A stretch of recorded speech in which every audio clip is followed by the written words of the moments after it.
We're gonna get our National Parks passport book out and then go get it stamped like children over here. There's flies, and flies are so annoying. They get in the car.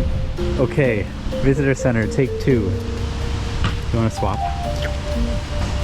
We've got our National Parks passport book so we can get it stamped here at this new Theodore Roosevelt National Park.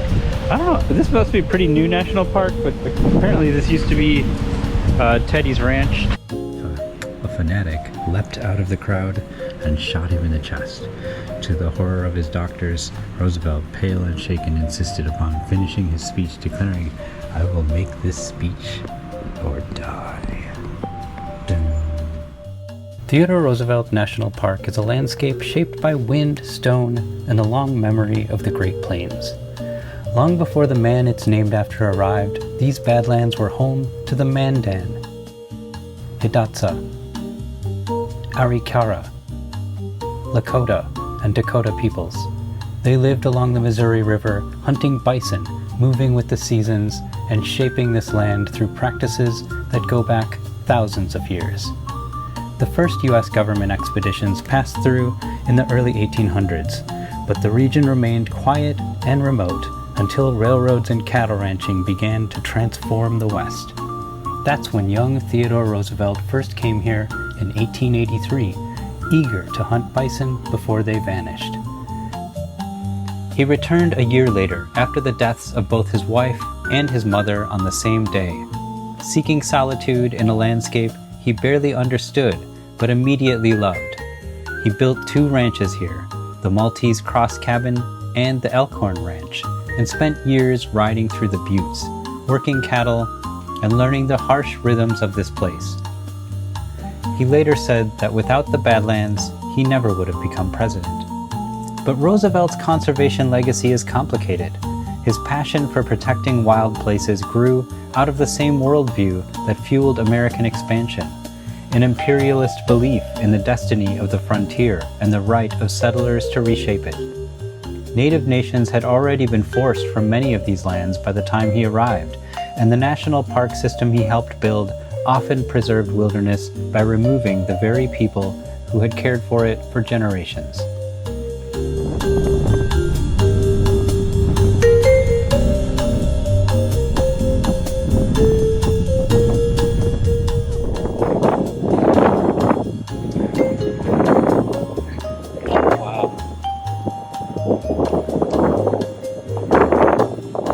Nice little, I guess, accessible sidewalk here to a couple of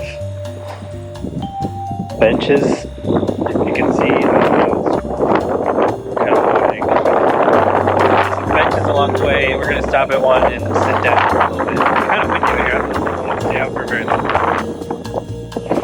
Wind is my oldest enemy unless I'm on a sailboat.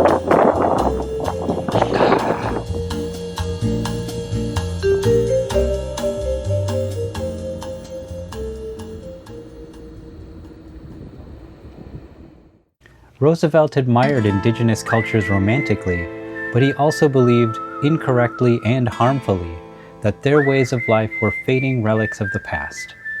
His conservation work saved forests, wildlife, and millions of acres of natural beauty, but it also reinforced a system that sidelined Indigenous sovereignty and traditional stewardship. The park that bears his name was established in 1947, decades after his death. Today, it preserves not just the rugged buttes he rode across, but the wildlife he fought to protect. Bison, pronghorn, mule deer, coyotes, wild horses, golden eagles, and the prairie dog towns that chatter across these hills. Driving through the park now, it feels both raw and peaceful, a place that invites reflection. You can stand at an overlook and hear nothing but wind, maybe a meadowlark in the distance, and you understand why Roosevelt felt transformed by this place. But beneath that beauty is a deeper story, one shaped by cultures, conflicts, and ideas about land that still echo today. Theodore Roosevelt National Park is many things at once: a memorial to a president, a preserved wilderness, a habitat for wildlife, and a reminder that every landscape has more than one history. Out here, the sky is wide, the land is restless, and the story, like the Badlands themselves, continues to evolve.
The drive through North Dakota is long and otherwise rather uneventful without this pit stop at Theodore Roosevelt National Park.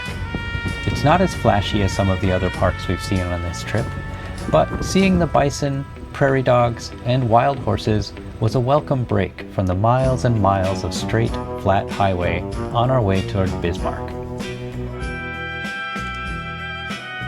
We stopped for Thai food before settling into another comfortable bed. We only have 2 more days before we'll be back home in Chicago.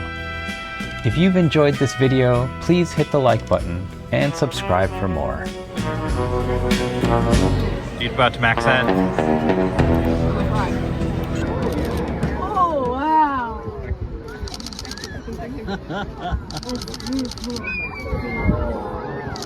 Oh.